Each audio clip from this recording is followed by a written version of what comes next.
Good morning. Good Monday morning, and more importantly, good April 1st, late morning to all of you who are watching today's live stream, whether you're watching this on demand, maybe later as a recording, because guess what? It's Monday. You can't play too much hooky at work because your boss is looking over your shoulder. Maybe that's your situation. Or if you are watching this as a live stream, certainly welcome to you. And let's make sure you're at the right place. You're in our episode today of Flipping That House. And in a little bit, I'm going to bring in my co host and a guest today. We're going to start off with a special guest to talk about what her family business is all about. And then my co host will wrap up today's episode of, like I said, Flipping That House. So here's the one thing I think I know. I've never been the one driving a complete flip. Whether you're flipping, fixing and flipping or fixing to holding, I've been a part of some syndicates, if you will. My family and we've fixed some properties and retained them as rentals. So that's my story. But today, my co-hosts and special guests are going to talk about and share their perspectives on this entire big picture and on the outcomes that matter to you, all of you who are watching today. So all of this being said, we know this, right? When you may be picking up a distressed property, that ugly duckling on the block, and you want to make it your prince or princess, there are several partners, players involved that you have to make sure you get the right team on deck. You have to manage them, and they start with maybe an electrician. Usually next is maybe a plumbing contractor. And then last one, right? The old cliche of, hey, do you have the great roof over your head? You've got to have a great roofing contractor. So with all of that said, let me bring in my co-host, Catalin, so that he's ready to help me ask some great questions. And then we're going to bring in our special guest, Jackie, into the conversation as well. Good morning, Catalin. Good morning and happy April 1st and happy beginning of second quarter of the year. I hope you guys are pumped and ready to crush it. And I'm so excited to be here with Bill and Jackie and get some questions going and see how we can add as much value as possible in your life. So thanks for having us, and let's get Jackie in. Yeah. Hey, before we get Jackie in, I gotta ask you the question, Catalin. Have you already played some April Fool's jokes on people? I was thinking about it. But no, in my industry, no. We actually have a closing at 12 o'clock. So I was thinking to send my clients a text message saying, "Hey, closing has been canceled." But that's a terrible joke. That would be a terrible joke. Yeah, that would be a terrible joke because you and I both know the business of real estate is sometimes a roller coaster ride, and you don't want to get people too freaked out, right? I'll stick to my kids. Stick to the family members and kids. All right. So let's welcome Jackie into the studio. Hello, Hi. Jackie. How are Hi, you? how are you doing? Good.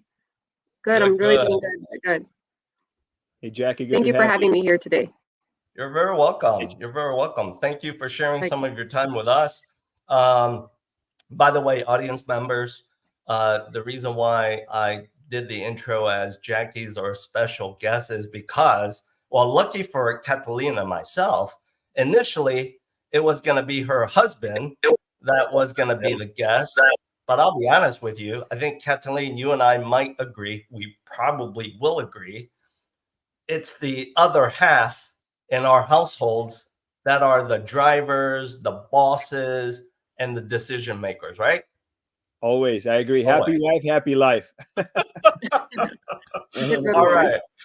So with that said, Jackie, why don't we start off with warming you up with some simple questions. From what I think I know. I'm sorry. Me a little bit. Sure. I said, let's start off with simple questions to warm you up. With what I Okay. think I know, you own a women-owned business, a roofing contracting business, right? Yes. Talk Yes. to us about how you started that. So originally it started off with my husband working with some friends and family members, and he kind of helped out with that. And I was always helping and leading in that, like aiding here and there with the contracts, writing them out, helping with some of the client communications, and came to a point where, one day I was like, why don't we just do this on our own? We're already doing it and we're splitting it up with other people. Why don't we like it? It's easy for us. Why not? And everything that me and my husband have done, we've done it in a aspect of being fun, that we enjoy it, that we like doing it, and we really did enjoy it. It was easy for us. I know it might not be easy for everybody, and we just took off from that point. It was just, I looked into it. It really was not as difficult as I thought it would be. Kind of figured everything out within a matter of 3 months, and we just took off from that point. Wonderful, wonderful. So And as really I mentioned pretty at the easy to start off. yeah, and as I mentioned at the start of our live stream, um, with the business of real estate, having a great roof, the right roof over your Yeah. head is so important. My next question is, how has your business changed with any like new roofing technology? Is it such that right now there are certain types of roofs that have a longer useful life? Can you speak to that?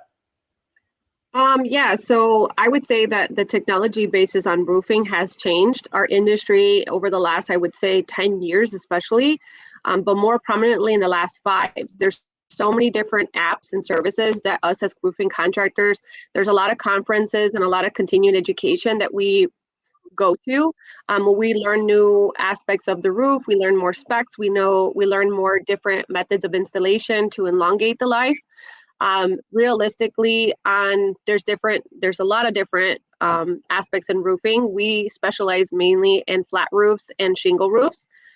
Um, there's slate, there's obviously metal roofing, there's all different tars as well. But realistically, the way to maintenance your roof and to keep it lasting long is to do maintenance.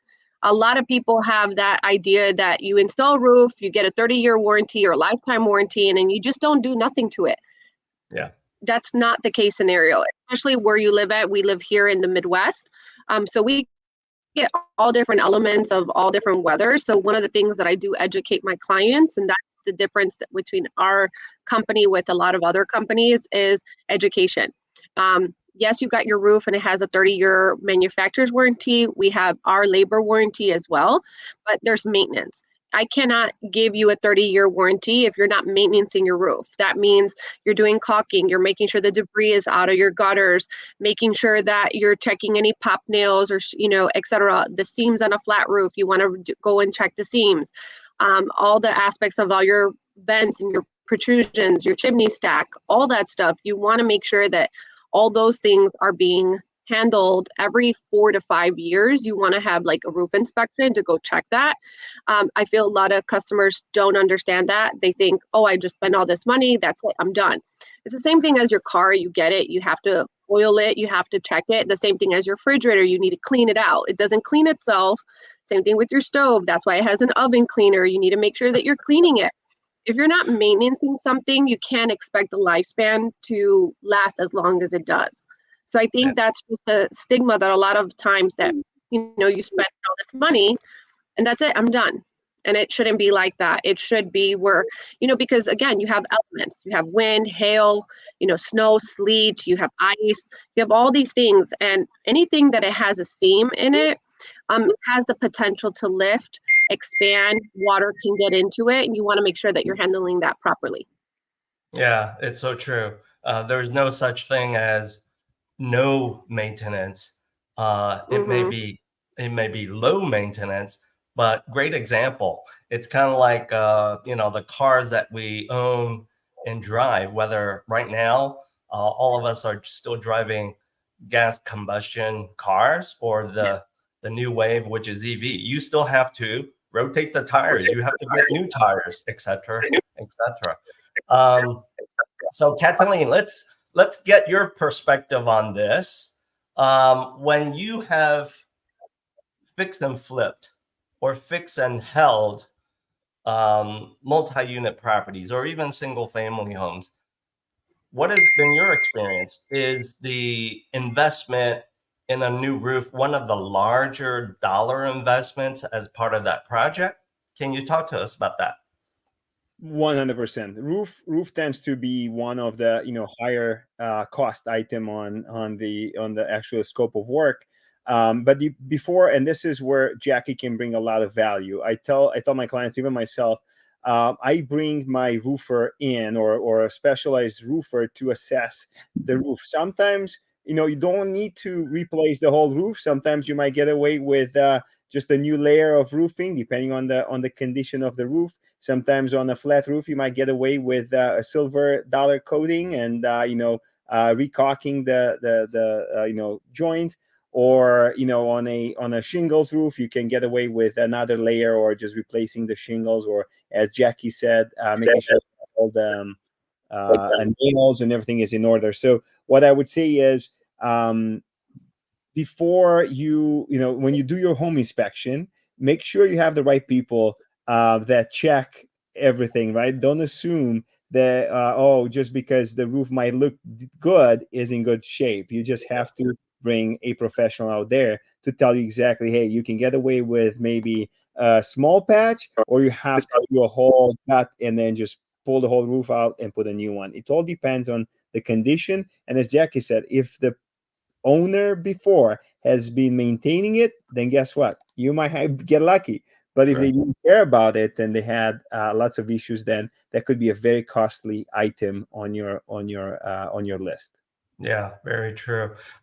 Jackie, I know how I met Ivan, your husband, and you is through your social media group on Facebook, I believe, called Southwest Housing Providers Group. So before you have to bounce from our live stream, talk to us I have about, some time. okay, talk to us about why you started this group. What is the mission of the group? And maybe share with our audience members who may be first-time investors, experienced investors, as to what they can benefit from with your group. Okay. So going into my group and just getting an idea of that, real quick, I wanted to touch on something because Catalin, you said something about like your getting a housing inspector. So one of the things is that you have to, just so I can aid you in that area, a lot of housing inspectors that go out there, they're not certified roofers, they're not certified electricians. They kind of have a general overview of just things, but they're not certified to give you advice 100% because they're not state licensed. So anytime that you're working with an inspector, you do want to make sure that that person understands that. But if not, that's something that our company allows, Roofing by Hernandez, is we do roof certifications as well. Find a company that also can do that, because yes, a lot of the times we do get real estate agents or people that want to buy a house. We educate them that you want a full report and you want to see the conditions of the roof and what needs to be done. Obviously, that's a tactic that you can use through negotiation. Most roofers are not going to want to go out there for somebody that wants to purchase a house or wants to sell it, because again, we know that you're going to utilize our services for free for the benefit of that. So if you actually call a roofing company and you actually pay for their service just the way that you did a home inspection, most roofers will want to help you and work out with you and give you the full scope of everything so that it can really benefit you. But in the most case scenarios, people are like, well, just send me pictures, I'll look on Google Maps and I'll give you a verbal thing.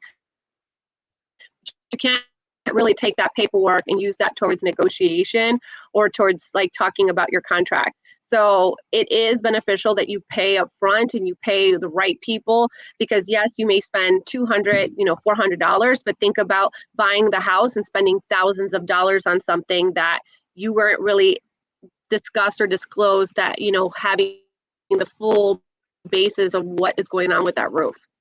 100%. Perfect. So if that makes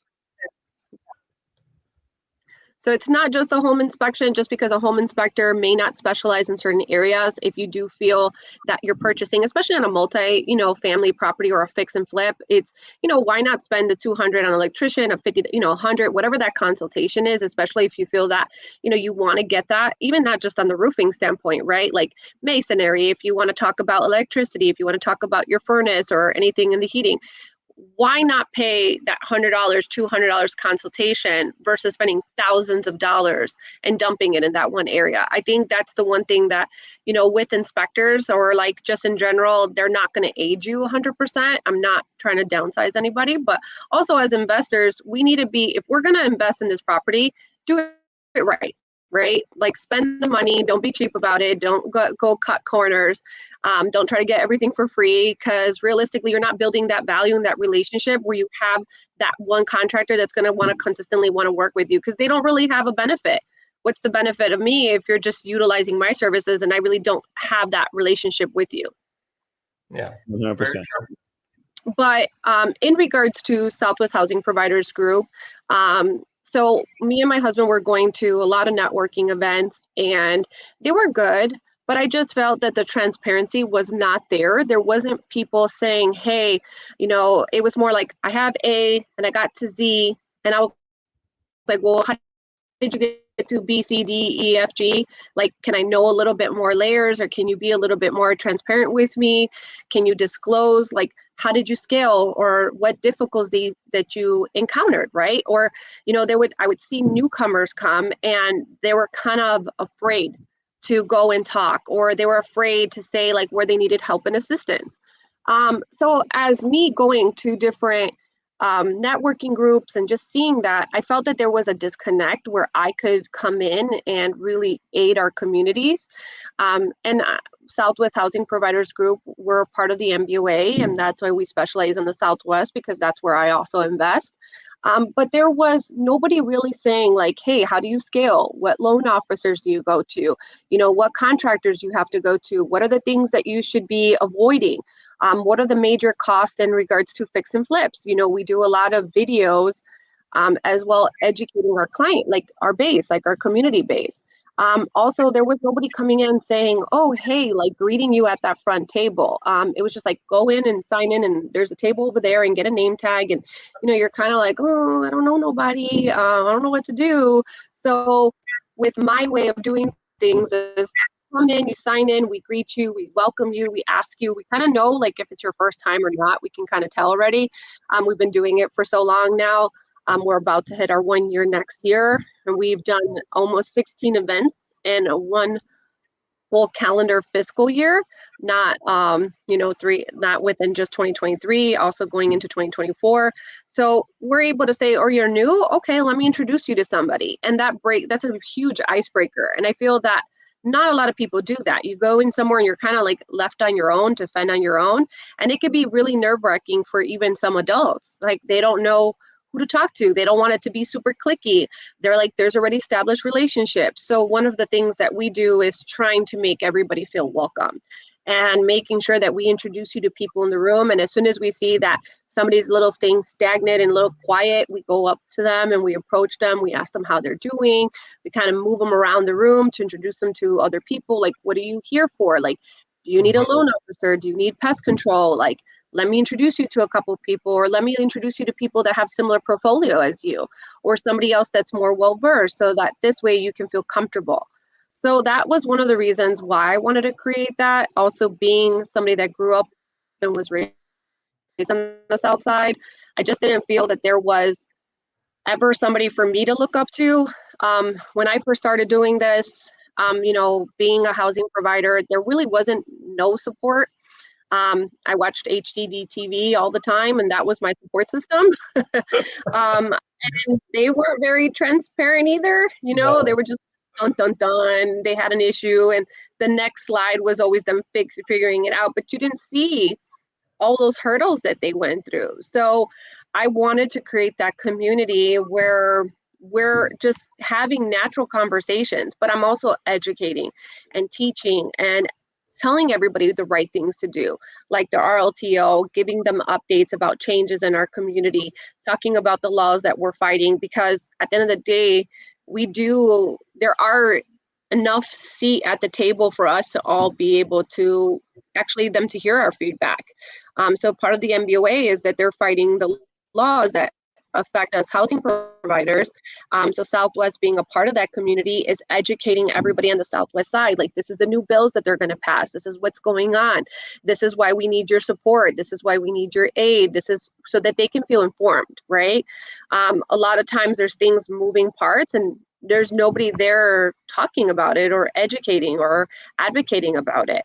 So it's create all different aspects, education, advocacy, and the community involved. Yeah. And I also have another online forum, which is Chicago Friendly Landlord Group as well. That's another just online base. And that also has a lot of people in there. I think right now we're at 5,300 members online. So that allows you just to have complete just online communication with other housing providers and service providers in the community, so that this way you can ask those questions, get that advice, mind you, at your own will, because everybody does things differently, right? But at least you can have people to talk to, and you can have something if you're not feeling coming on to, the in-person meetups. That's what Southwest does. But you have an online forum that you can at least feel like, okay, well, I can start developing some sort of understanding, some sort of a community as well that's just specifically online. Yeah. So my basis was for me to create something for my younger self, like I'm healing my younger self through this, right? Because I didn't have that, but now I get to give it to others, and it's very fulfilling. Yeah, that's great. It's great that you're very intentional in creating these two social groups, these two platforms, to give back and also share. Catalin, as we shift to what you've got going on today, you mentioned you've got a closing today at 12 o'clock. You're certainly not going to do an April Fool's joke with your clients. That's probably a great idea. Are you representing a client that's flipping a property or selling a held property? So I'm excited. Today I'm representing a client buying their condo. Tomorrow I'm closing on a property that we just bought. We got under contract 2 weeks ago, and I'm very excited about that one.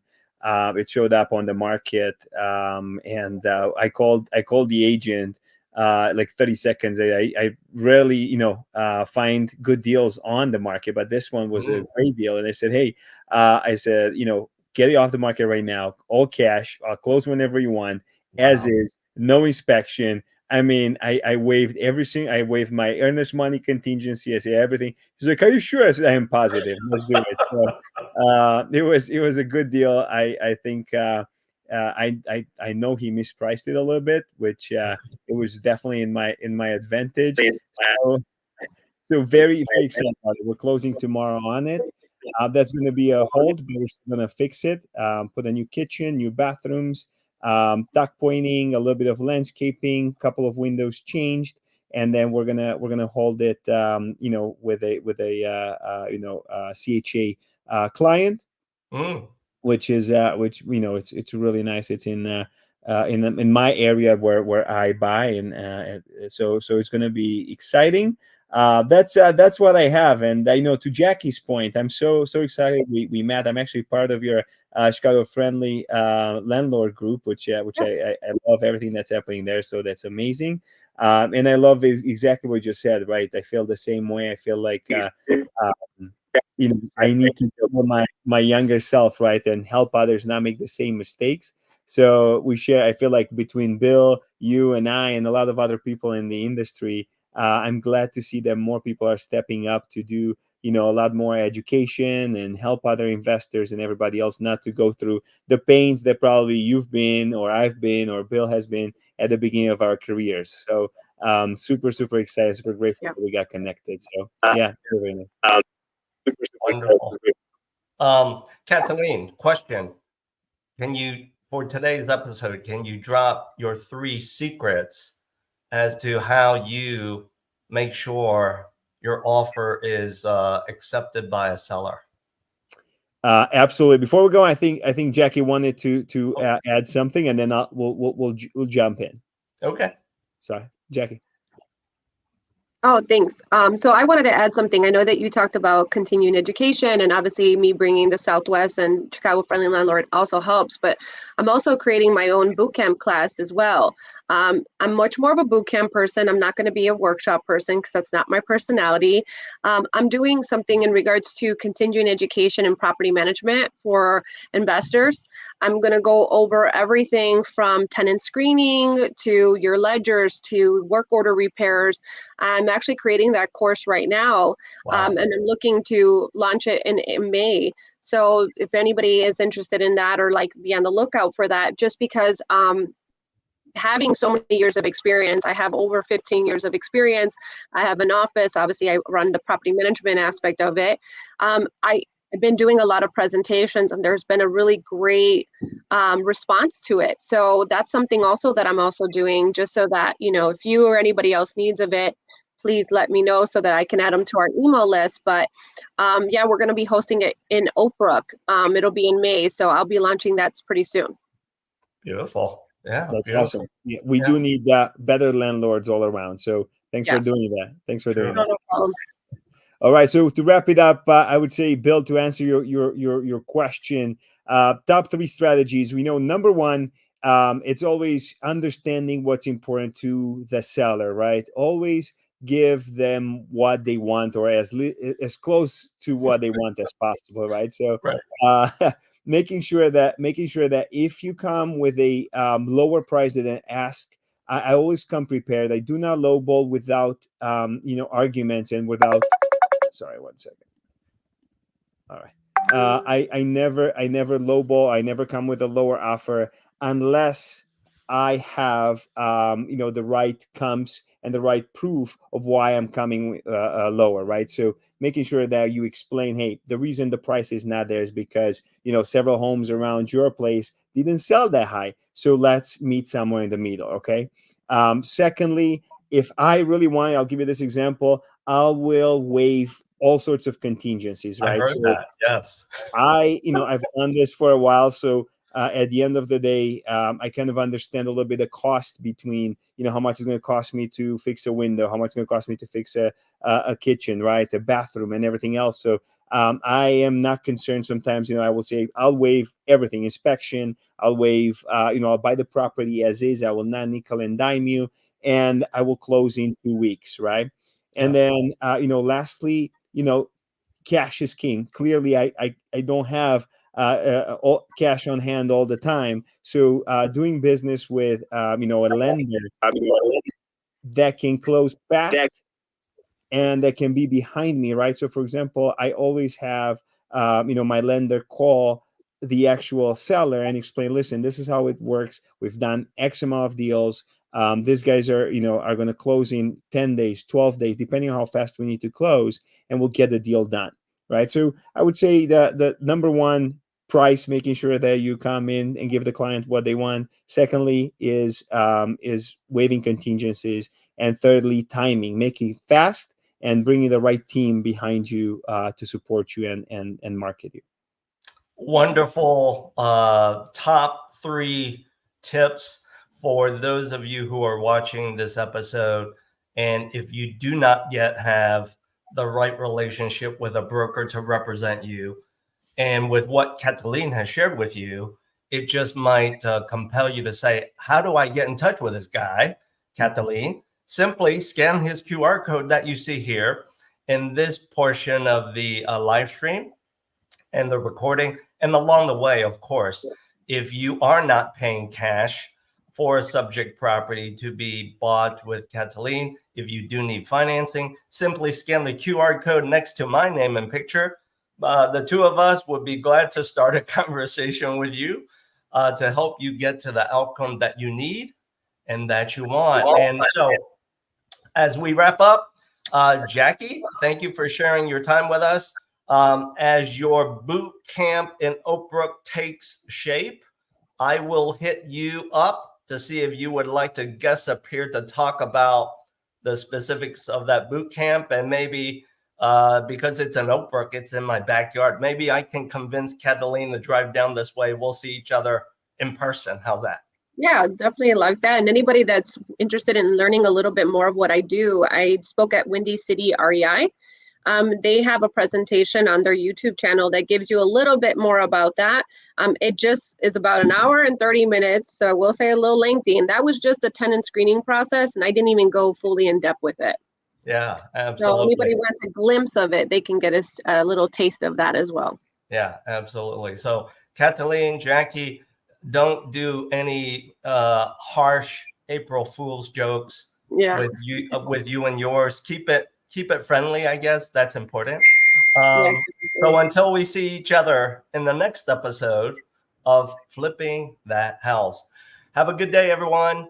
Thank you, you too. Have a good month, everybody. Yeah.